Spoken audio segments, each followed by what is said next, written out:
Yo, yo, yo. Thanks for tuning in to the 63rd episode of J Talks Crypto.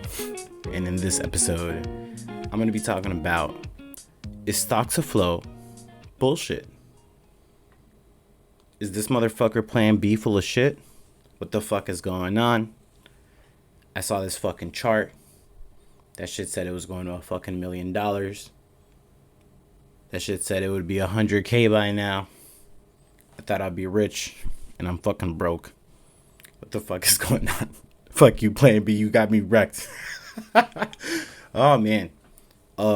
So what the fuck? If you don't know what stock to flow is, what the fuck is it? So long story short, a while ago in 2019, some dude, an anonymous guy named Plan B, he published like this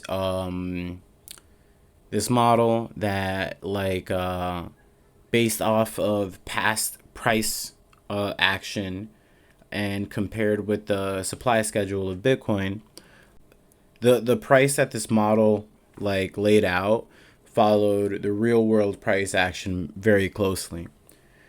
So you know, the model, Plan B was saying that this year, he was thinking in 2021, it was gonna hit over 100K, and we obviously didn't get that. People were even thinking it could have gone to 200 or 300K based off of this model, and everyone is kind of like, all right, so what the fuck happened to Plan B now? How do we feel about him? And in my opinion, I actually still kind of believe in stock to flow. I know that it sounds stupid to a lot of people, but I'll explain it. So one of the reasons I kind of like got interested into Bitcoin is because I used to be like a little bit of a former gold bug, but I never really when I would look at Bitcoin, I had no way, no context. Is like, how the fuck do I value this thing, right? So seeing that was kind of like the first time that like I remember I saw that and I was like, oh, like that kind of like makes sense.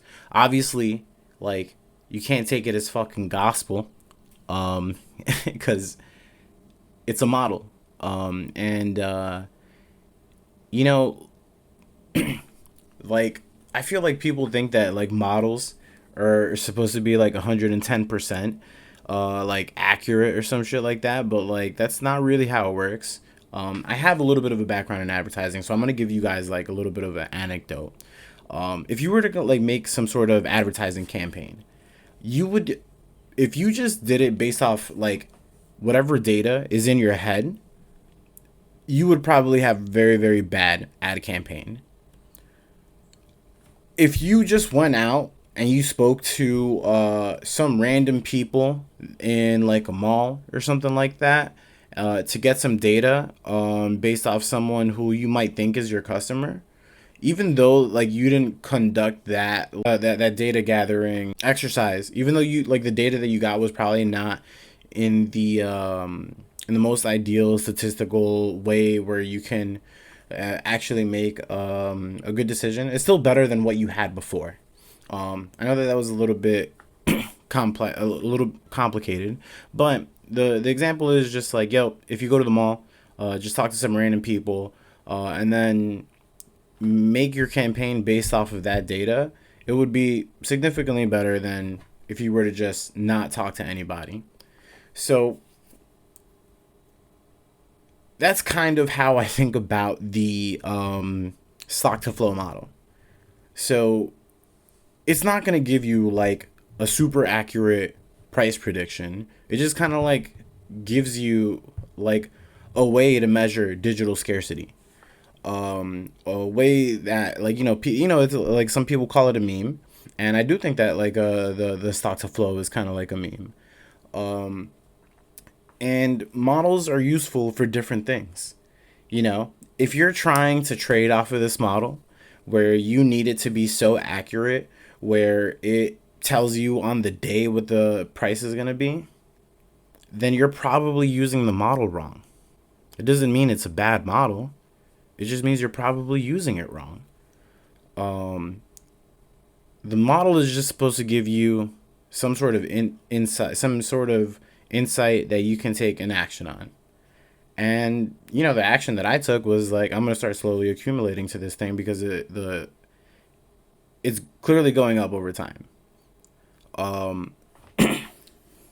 And on top of that, like, you have to take into account, what is the model actually measuring?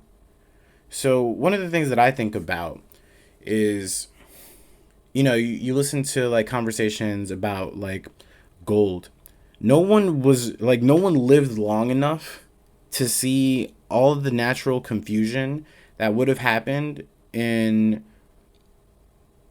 a world where kind of like gold is starting to become money. I'm pretty sure that there was probably some dude who had a fucking yellow rock and he just gave that shit away for nothing. The same way some fucking dude sold fucking 10,000 Bitcoin for some fucking pizza. Uh, it's very, very similar to that. But the thing is, with Bitcoin, everything is happening super hyper compressed. Like, something that took gold thousands of years to do, Bitcoin is probably going to do in like 20 to 100 years or some shit like that. So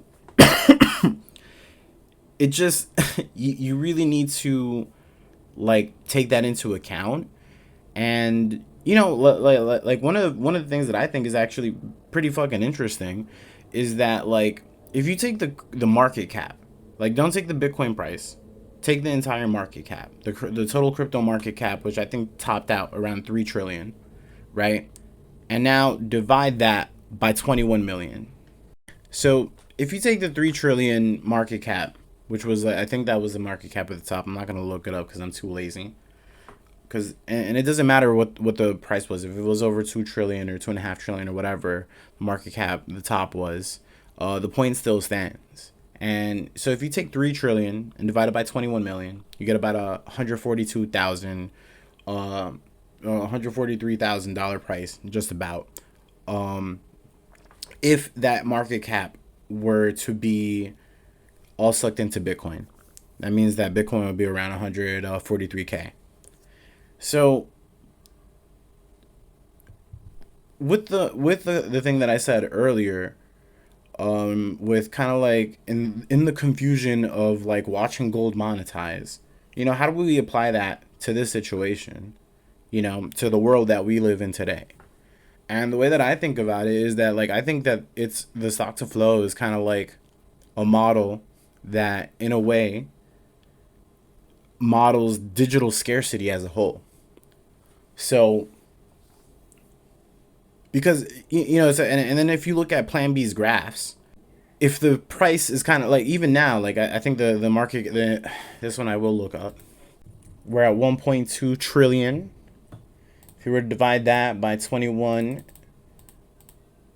million, that's about like a 58K Bitcoin. Shout out to Dennis.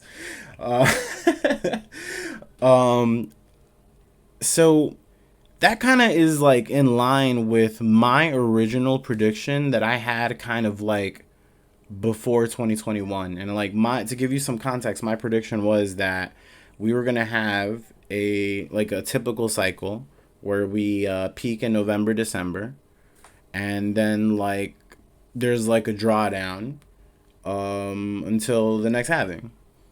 So I was thinking it was going to go anywhere from like 100 to 300K and then crash to like 30 to 50K.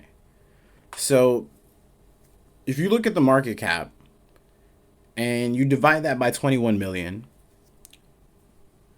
based off of the info that I got from fucking Plan B and shit, like, that's kind of what happened.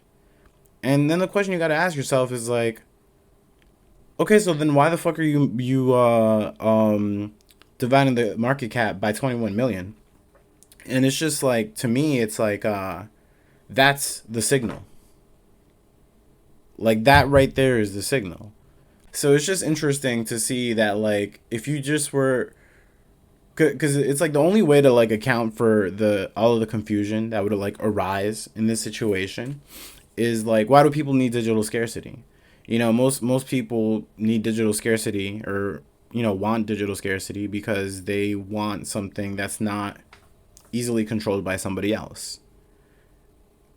So I think it's, and if you consider Bitcoin like the apex of that, and you believe that like all of that demand is going to flow into Bitcoin, like I don't think that the $3 trillion worth of demand for digital scarcity has completely disappeared. I think it just moved somewhere else, and eventually it's going to come back. So yeah, I don't know.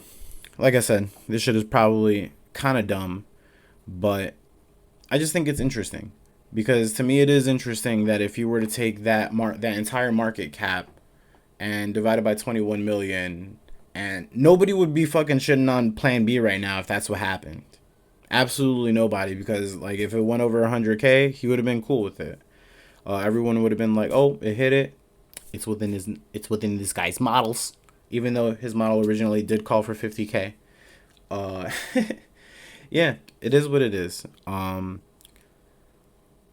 Where do I think? What do I think is gonna happen with the future of the model? I have no idea. Like, I'm just like at this point, it's like I think over the long term, it's gonna go up.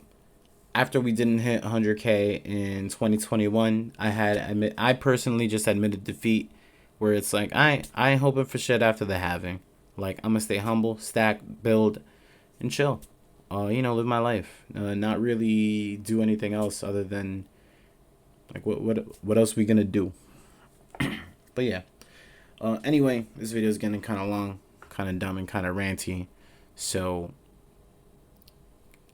I did. So I'm gonna I'm gonna cut it off. Don't forget to like, comment, subscribe. You guys know I hate fucking asking, pero this is J Talks Crypto, and I am signing off.